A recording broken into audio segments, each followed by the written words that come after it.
King Charles III would like to state that he's probably the most woke monarchist that there has been. Is he now going to criticize India for not seeing through decarbonisation and meeting its net zero targets? And who is he to lecture India about net zero when he can't even bring himself to apologise for colonial crimes of the past? It is simply not done to call someone like Modi a brown Hitler, which he is not. It is not done to allow so many media houses to print outright lies about India at this time. Hello, a very good evening.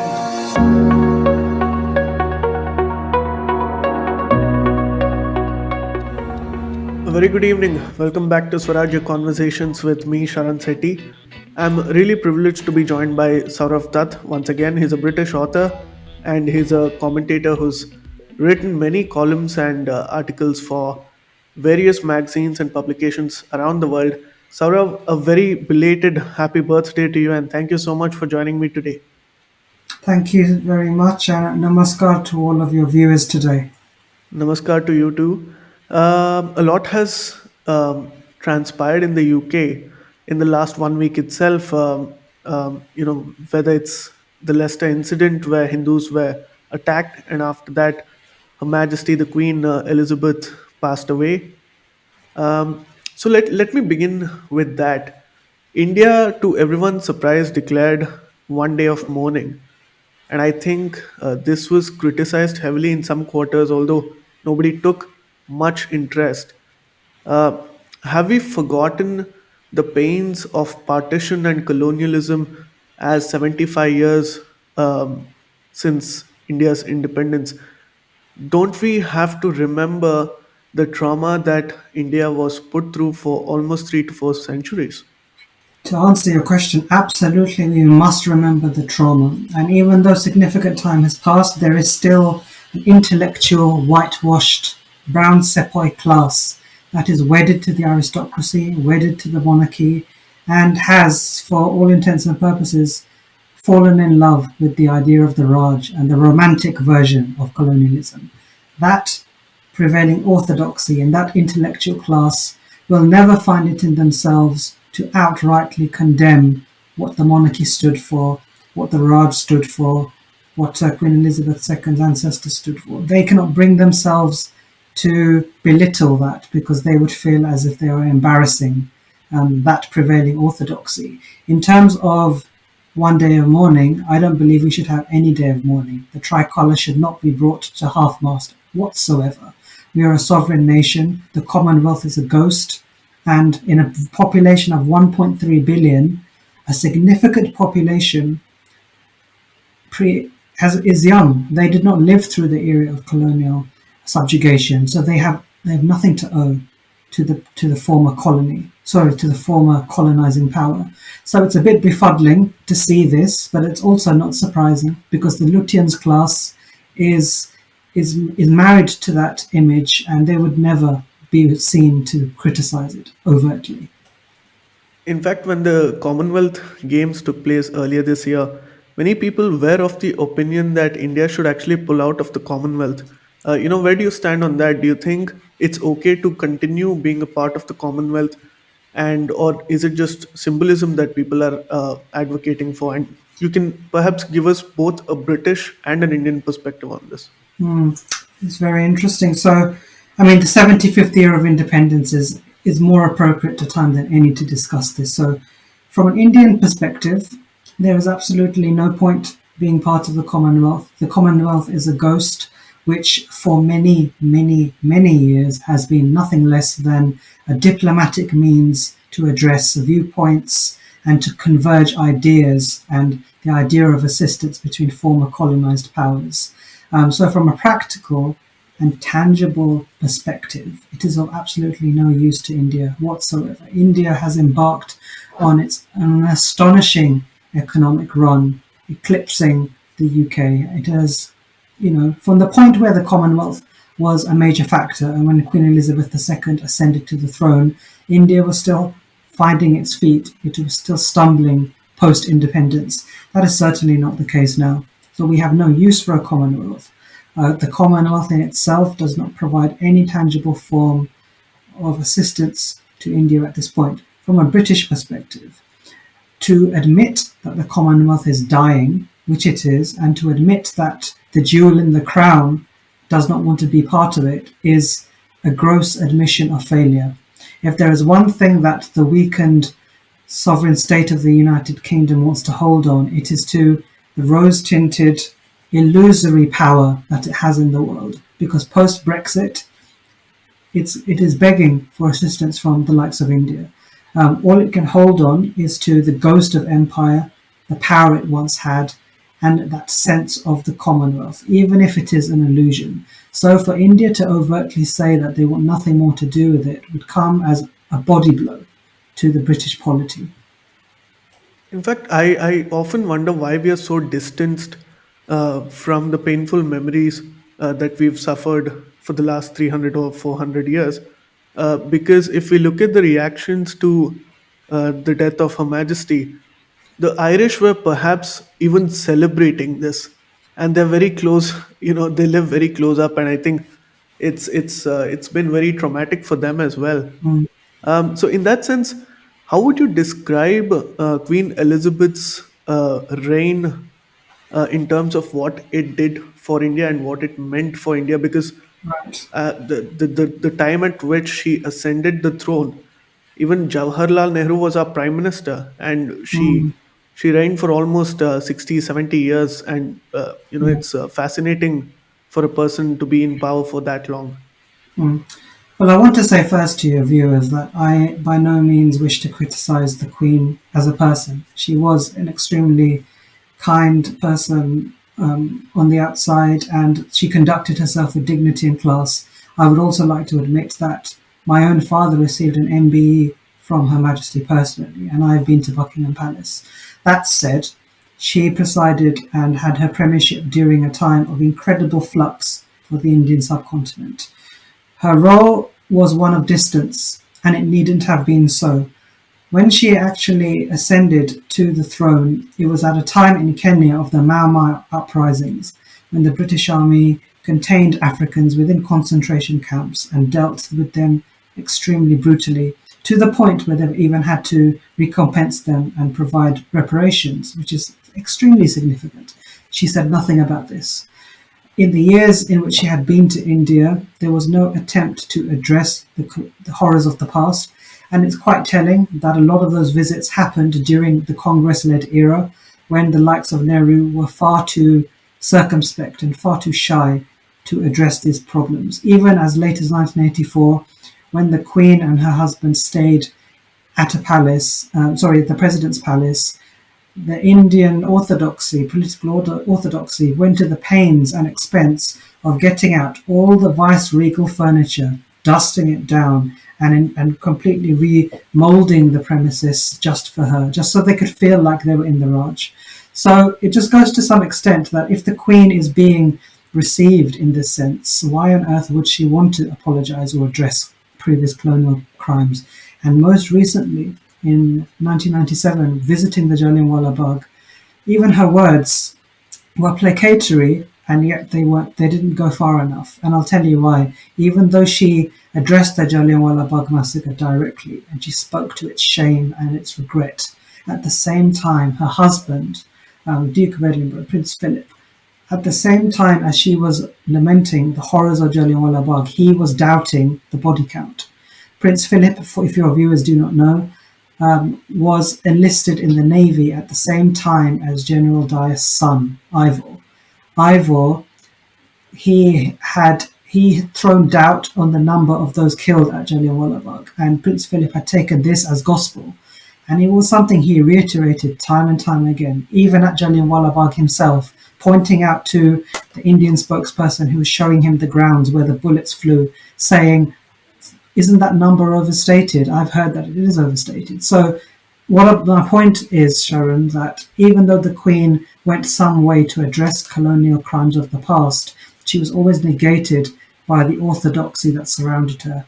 Even her husband, that immediately dispelled any notion of truth. So what happened was that she was in a position of such incredible transition. She could have been a peacemaker. She could really have drawn a line under so many pains and horrific, episodes and chapters, but she chose not to. She Correct. chose to be the nation's darling and to be an admired, lovely lady with a great deal of dignity and class. And that's a difficult image to dismember.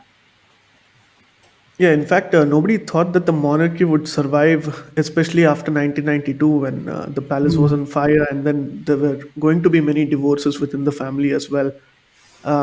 But surprisingly, I think she's one of the few figures who maintained a certain amount of um, um, support from the people of the kingdom, the UK. Uh, for many people outside of the UK, it's a surprising fact. In fact, up until Shashi Tharoor's speech at the Oxford Union went viral, many people in Britain, after watching that video, were surprised as to the horrors of the colonial rule that was committed in countries like India. Do you yeah. genuinely have a reason to believe that the British students or the younger generations today have no idea about the atrocities committed? Is that actually true? Well, I can tell you from someone who has studied in this country. I was born in India, in Kolkata, but I was raised in this country and I studied in this country. That, except for Mahatma Gandhi, except for the fact that India became independent, studies and in depth conversations around colonialism are practically zero. They have been buried. And we're talking about when I was in school, which was a few years ago. So now it has been buried even more so. So, on the one hand, it is understandable that in the wake of Tharoor's talk, that many would be dumbstruck that there was such a level and degree of atrocities that were inflicted under the empire. But at the same time, I would say to you that now more than ever, we have knowledge at our fingertips on whether it's videos like this, whether it's online, digital, anywhere. So there is simply no excuse now for a younger generation to cry dumb about the horrors of colonialism. And I would say that that isn't so much the case, but within Indian circles, within British Indian circles, though there have been efforts to unveil a lot of the horrors of crime, there has been a focus on partition specifically. There's been no discussion about the Mopla rebellion, no discussion about the Khilafat movement, Quit India, Netaji Subhash Chandra Bose. Bose's name is practically unheard of by any British Indian under the age of probably 40, which is ridiculous. And Savarkar, even then, would not be broached. So there's a great deal of education that is required. So there is a fascination with the partition in this country without thinking about exactly what led to it. We've earlier discussed Hinduphobia in the UK and the rise of Islamist threat, and I think it's a well-known fact today that there are many sleeper cells within the UK, and you even mentioned how there is a parallel judicial system, which in the form of Sharia courts in Britain, and many people were actually surprised when they watched that particular clip of yours. In that sense, it's an education even for us in India who may not be tracking certain cases as closely. Let me drop two parallels. One is that what does it mean uh, for India as King Charles III takes over? Hmm. What has his views towards India reflected in the past? And B, I ask this because I watched a lot of documentaries and videos, particularly which sort of foresee how his reign is going to be. And one common point is that everybody said that he's a very secular man. He respects all the faiths. In fact, I've seen him with many other people outside of the Christian faith, and he seems to be very hellbent on marketing that USP of secularism even there. What can you tell us about this? Well, sorry, not Prince Charles anymore, King Charles III would like to state that he's probably the most woke monarchist that there has been. Certainly of his age and to the point of his premiership in such a significant level. Now, we know him to be extremely avuncular and atavistic. So, in the sense that he's always talking about environmentalism, which is extremely close to his heart. Yet at the same time, we know that his foundation has taken money from Saudi Arabia, from some extremely disreputable people. Um, Recently, he actually wrote for an extremely prominent black publication here in Britain, about the ills of slavery, about his regret for that period of time. And he's also said some very strong words on Royal Jubilee tours in Jamaica and the Caribbean. Interestingly, the black British community was quite angry about his editorial in this newspaper, and they are demanding from him to really see through his words. If he's talking about regret, why not make the case for reparations? Why not talk Yes. about just how much the royal family has benefited over the years from from all of these, from the horrors of colonialism in the past and subjugation of peoples in far off lands. So on the one Yeah. hand, you have this side of Charles, which is extremely pliable to change, pliable to what um, ex-colonial regimes have to say, and then you have this position now where he will immediately be eviscerated if he is seen to really give way to what all of these colonial powers are demanding of him, because there is a segment in British society now which, after the passing of the Queen, will look to him to preserve that illusory power of the monarchy and the aristocracy, and they will become furious if if King Charles III starts saying things like he is sorry for the Jallianwala Bagh massacre, he is sorry for the horrors of partition, and for for the parting of West Bengal and all of the horrors that inflicted India, for example. So that rose-tinted image of his will be bludgeoned if he dares to approach those subjects. But I believe firmly that if there's one thing that the royal family are, is that they are hypocrites. We know this certainly from Harry, who has illustrated this many times over. And Prince Yeah. Charles would like to deal with the safe he will deal with the safe subjects of environmentalism, but where does that leave India? Is he now going to criticize India for not seeing through decarbonisation and meeting its net zero targets? And who is he to lecture India about net zero when he can't even bring himself to apologise for colonial crimes of the past? So I think the future, Sharon, really lies with his children, with the likes of King William, because that is the generation, if ever there is going to be a generation, that will truly lament and apologise for colonial crimes against India. In fact, it seems a bit dizzy and confusing because there's accusations of racism against the royal family, and Mm, it was perhaps very gracious of Prince Harry and Meghan to come down even to the funeral for that matter. And you have, I mean, one of the things that everybody fears about King Charles III is that he is very vocal on certain matters, and he, in fact, tries to intrude into public affairs mm, and governance. absolutely. And this is actually quite threatening to the government of UK because it's never been experienced in the past.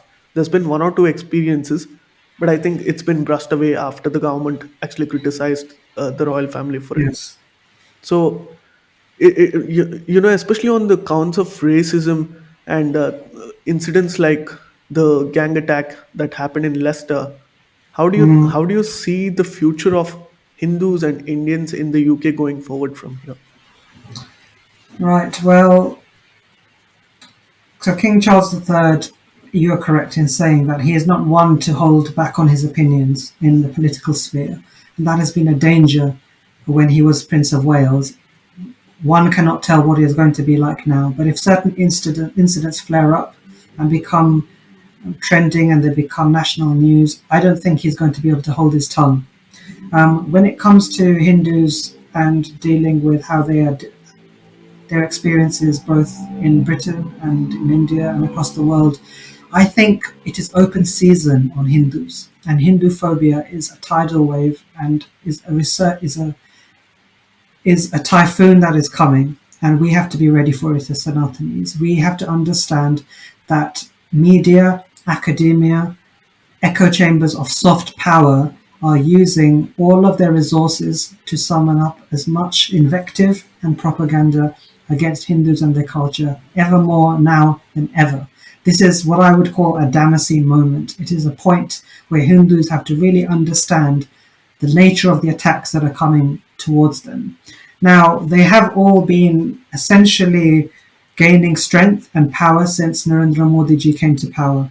That was the line in the sand. As soon as the BJP and Modi came to power, only then did we see this deluge of media attacks and academic attacks about the Hindu Rashtra, about what Modi really represents, about how there is a concerted quest to wipe out Muslims from India, things of this nature, all of these falsifications. And with 2024 on the horizon, I don't expect that to abate anytime soon. So it is a dangerous time for Hindus and for the narrative wars. And I think Hindus are losing those narrative wars. It's only through um, it's only through avenues and mediums such as yours that we are educating more Sanatanis and more Hindus across the world. There's great work being done in America to combat this from a lot of NGOs and lobby groups. But we can only see in the past month in America the sheer scale of Hinduphobic attacks against individuals, and they have been specifically Hindu. They have been specifically about our culture, our practices, our religion, and the false and skewed manner in which they have been viewed. You mentioned Leicester, so this is something which is ongoing here in the UK at this time. Now, I must say that this is under police investigation at this point, so the order of attacks from either community is still to be determined. But what we can see is that underlying this, there has been a social media campaign, which has been led by extremely anti-Hindu elements. And those elements are keen to jump into Leicester, to attack individuals, to attack their way of their Hinduness and their way of living. And that is extremely disturbing, especially when we have Navratri, Diwali and Durga Puja just around the corner. Now, these individuals, for whatever reason, have sought to attack Hindus within their homes just for daring to celebrate Ganesh Chaturthi. They have looked to throw eggs at murtis. They have looked to say very clearly on social media that they want to harm Hindus, and have called out specific practices and called out specific horrific names, which I won't repeat here, which are linked to our culture. So on that side of things, it's very much a worrying case. And I can't see, Leicester is trying its best to deal with this in a very cogent way, and has put things like orders on the streets and curfews and things of that nature. But to answer your question, it's a worrying time to be a Hindu. It's a worrying time. And we have to combat ourselves with knowledge, and to call out mischief and misbehavior, and to be strong in doing so. Sometimes these narratives start on social media, they trend on social media, and then they become the truth. We must combat that, because anti-Hindu forces are seeking to adopt their own narratives. And if we do nothing, then their lies and their sense of truth prevails. So yes, to answer your question, Right. it is a worrying time.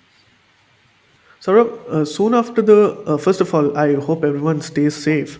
And we'll wait to see what the Leicester incident was all about after the investigation report has come out. But as soon after the Queen's death, there was again a revived sense of hope that the royal family will actually give back the Kohinoor. And I think people just say this out of habit, and they're also aware that nothing is going to happen. But do you ever feel that, all our efforts have been reduced to one particular time? And I mean, we are not saying it's not priceless. It is, in a way, very priceless, the Kohinoor is. But perhaps the imagination and the appeal has been reduced to that one particular thing, that we're not focusing on the bigger picture. Yes. Yes, there is an argument there that the Kohinoor is in itself a reductive point of reference for Sanatanis. I mean, it is one of the most obvious, beautiful, and largest examples of this, and it will be worn by Camilla at the ceremonial process for King Charles III, and Camilla will wear it at other events where she needs to, as Queen's consort, not Queen. Yes, one can argue that it does take us away from some of the real issues at hand, such as addressing the Jallianwala Bagh, for example, addressing previous massacres, addressing, the fact that freedom fighters like Bose and Savarkar have been misaligned throughout history, addressing the fact that it is simply not done to call someone like Modi a brown Hitler, which he is not. It is not done to allow so many media houses to print outright lies about India at this time. But we will have to start somewhere. And the Kohinoor is one of the most recognizable and largest aspects to begin with, because if we cannot combat even that narrative, then the rest become far more difficult. My hope is this: it is not even about returning the diamond to India specifically, because I know that claims can be made by India, by Iran, even by Pakistan, and that is a custodial argument for those specific theatres in the subcontinent. What is certain is that it should not belong in English hands anymore. You know, so whether it is a third body that adjudicates this matter, or for India, Pakistan, and Iran, for example, to then go through their own deliberate process to adjudicate the matter, that is for them to decide. But what must be established at this point is that it does not belong in the crown anymore. It does not belong in the imperial crown, and it should not be in English hands, because there is no claim to Absolutely. it, and it was achieved and it was gained through deception. And if we already are at a point where some colonial loot and treasure is being returned, then we live in hope. Perhaps this does pave the way towards a conversation and a dialogue about the return of the Kohinoor. In Britain, the Prime Minister is far too shy, far too embarrassed to even broach this subject. And that is the problem. David Cameron wouldn't go that far. Liz Truss certainly won't. But it is up to India to be able to say, look, why can't we at least have a debate and a dialogue about its return? In fact, it was very interesting now that you mentioned Liz Truss and Rishi Sunak actually losing the race. Many Indians actually felt that, if Rishi were to win the race, he would probably try to appeal to the British sensibilities, because he had to prove himself to be more British than he is Yes. Indian. So it is, in a way, perhaps good that Liz Truss is in power. I don't know, how do you see this as somebody who's has his origins in India but is a Yeah. British citizen? Look, from a selfish point of view, I would have loved to have seen Rishi Sunak become Prime Minister. But I think, with the greatest of respect, whether it's for NRIs or Indians, we perhaps would have hoped more from him than he was able to achieve. If we expect, like, I'll give you a few examples. So if Rishi Sunak increase the planning permission of mandirs in the UK, that would be great. If he was to able to tackle the problem of Hinduphobia within the UK, that would be fantastic. If he were to open up greater dialogue with India and to ensure that our curriculum is decolonised and our education system reflects the experience of Indians and of the British Empire, that would be great. I don't think any of those things would have happened. So if they wouldn't have happened, then what good would Rishi Sunak have been, other than a brown face Right. at the top? So for me, as an Indian, as a proud Indian, I would want to see some tangible proof. And those examples are Right. just a few things which he wouldn't have done. This is how a voter on the ground actually thinks. It's so refreshing to actually get this perspective, because opinion makers have been telling 1,000 perspectives on this. Mhm. But as soon as you told me this, I could connect, because a voter actually thinks about what can a person deliver, Yeah. even if it is a person of Indian origin. And I think this is exactly how electoral politics work, and which is why many opinion makers are often wrong. But And interestingly, Sharan, sorry, just one yeah, point I wanted to make is, if Rishi Sunak had become PM, can you imagine the scale of Hinduphobia that would have amplified in his wake? They were already trying to make a connection between his family and Narendra Modi and Hindutva. If he had become PM and he had become friendly with Modi, the sheer scale of op-eds and NGOs and think tanks that would have said that this is a nexus of the right wing, can you just imagine what the narratives would have been? So, in a way, that would have been a test, and that would have been something he wouldn't have dealt with. He would have shied away from that. That's my belief. yes. Sorry, In go fact, ahead. even Liz Truss is a great friend of India, so let's hope for the best Yeah, in the future. Saurav, you've come out with a latest book, and it says "Me and Modi." So tell our viewers more about it and where yeah. exactly they can order it, because obviously our audience is spread out through America, UK, and India. Sure. So the book is called Modi and Me, A Political Reawakening. So I, like many individuals, perhaps was relatively middle of the road as far as politics and religion was concerned, and until 2014, because when Narendra Modi ji became the Prime Minister of India.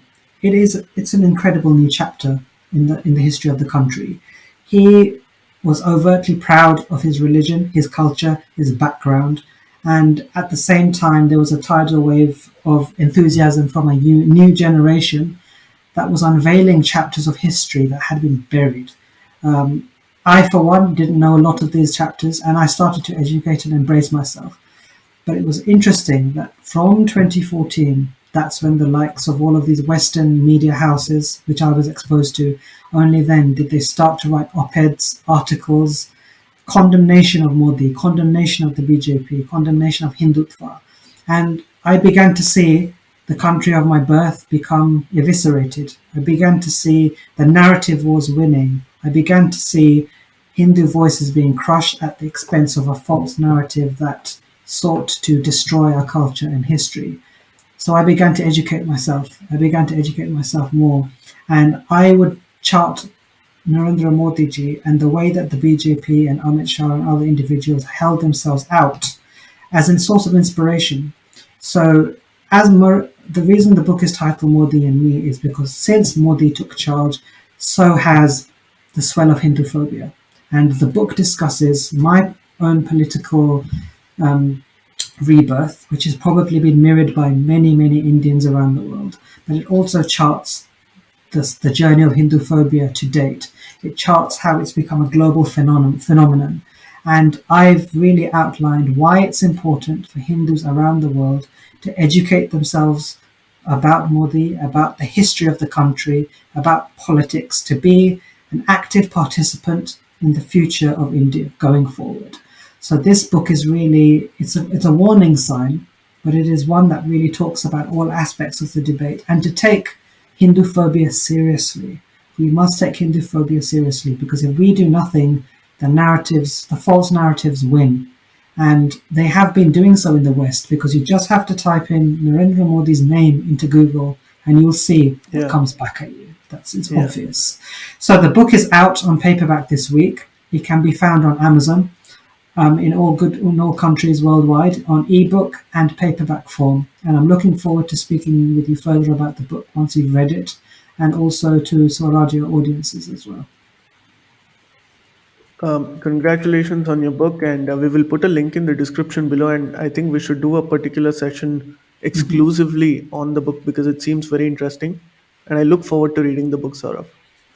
Thank you, Sharan, and thank you very much to Swarajya audiences. Please keep on top of the news, keep on top of the narratives, and keep educating yourself. That's all we can do as Sanatanis.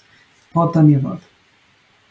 Thank you so much, Saurav. It was a very lovely conversation that I had with you. Very educative, and we were able to cover a lot of the things that have been unfolding in the UK in the last week or two. Thank you so much, and I look forward to our next conversation very soon. Take care, everyone. Thank you.